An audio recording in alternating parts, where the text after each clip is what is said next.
இந்தியாவுக்கு குழந்தை இல்லாம போச்சு. அத்தனை சொத்தையும் கொடுத்துட்டு போயிட்டாங்க. இன்னைக்கு பொண்ணோடு இருக்கிறார். 1 கோடி அல்ல, 2 கோடி அல்ல, எத்தனையோ கோடிக்கு சொந்தக்காரராக சந்தன பெட்டியிலே வெளிநாட்டில் உட்கார்ந்து இருக்கிறார். ஆனா இன்றைக்கு கருணாநிதி மயன் 30,000 கோடி, 40,000 கோடி, 50,000 கோடிங்கிற அவனை போட்டிருக்காங்க. அண்ணாவுக்கு பக்கத்துல 10,000 கோடி இல்ல, 1 ரூபா காசு கூட கருணாநிதி இல்லை. ஆனால் இருக்கிற பொழுதும் பொன்மனத்தவர் புரட்சி தலைவர் இந்தியா, மறைந்ததற்கு பிறகு பொன்மன தலைவர் எம்ஜிஆர் என்று சொன்னார். அது புரட்சி தலைவர் ஒருவருக்கு தான் பொருந்தும். அது இந்தியா மற்றும் இந்தியா முழுவதும் பறக்கவே முடியாது.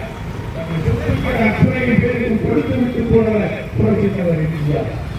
அந்த இயக்கத்தை அழிக்க முடியாது, எவனால் அழிக்க முடியாது. அதாக ஒழிப்பதற்கு இயக்கம் அது அகற்றி அண்ணாவை